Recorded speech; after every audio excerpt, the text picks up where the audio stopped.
ঘড়িতে তখন সকাল 6:30 মতো বাজে। বড়দির বাসা থেকে বের হয়ে গেলাম। এবার একটা রিক্সা নিয়ে সোজা গুলিস্তান, ওইখান থেকে আমার বাড়ি ফেরার বাস। ভোর ব্যাপারটা বরাবরই আমার ভীষণ ভালোবাসার, ভালো লাগার। এই সাত সকালের ফাঁকা রাস্তা, ঠান্ডা শীতল হাওয়া আমার কি যে ভীষণ ভালো লাগে।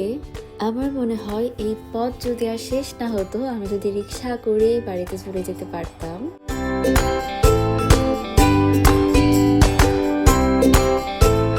দেখতে দেখতে চলে আসলাম, তারপর অনেকক্ষণ বসেও ছিলাম।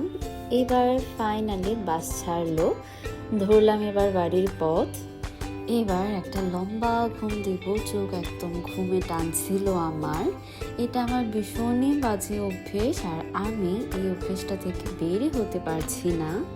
বাড়িতে কাউকে বলিনি আমি যে আসছি। ভৈরবে যখন আসি তখন মা কল দেয়, আর মার কলে আমার ঘুম ভেঙেছিল। তখন আমি ফাইনালি মাকে বলেছিলাম যে আমি আসছি আর অলরেডি ভৈরব চলে এসেছি। এই তো দেখতে দেখতে বাড়িতেও চলে আসলাম, বেশ অনেক দিন পর এবার বাড়িতে। আর এই দেখো আমার পৃথ্বী। বাড়িতে এসে খাওয়া দাওয়া করে একটা বিশাল ঘুম দিয়েছিলাম, আবার ঘুম থেকে উঠে এবার লাঞ্চে বসেছি। আর আমার সব প্রিয় প্রিয় খাবার হয়েছে। আর দেখো এদিকে কি পরিমাণ বৃষ্টি নেমেছে। প্রচন্ড গরম ছিল, তবে বৃষ্টি সামহাও আমার একদম পছন্দ না, তাই আমার একটু মন খারাপ। আর এদিকে না একটু বৃষ্টি হলেই কারেন্ট থাকে না, শুধু বৃষ্টি কেন, এমনিতেও কারেন্ট থাকে না।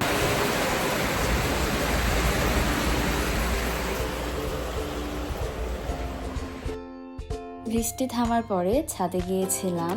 বৃষ্টি আমার পছন্দ না হলেও বৃষ্টি শেষ হওয়ার পর এই শান্ত প্রকৃতিটা আমার ভীষণ ভালো লাগে। এই সময়টাই না চারপাশে একটা শান্ত স্নিগ্ধ মায়া থাকে। আর মা এদিকে মার কি কি গাছ লাগিয়েছে নতুন, কোন গাছে ফুল ফোটে কোন গাছে ফোটে না, ওইসব আমাকে দেখাচ্ছিল।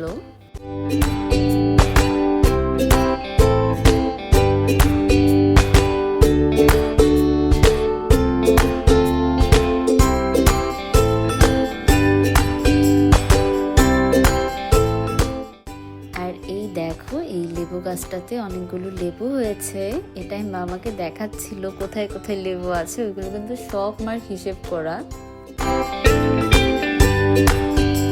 আর সন্ধ্যার পরে মা আমাকে চিড়া আর বাদাম ভেজে দিয়েছিল। আমি বাইরের কোনো কিছু খাবো না। তার কিছু পরে এই তো রাতের খাবার খেয়ে নিলাম। যাই হোক, bye for now, see you in the next video.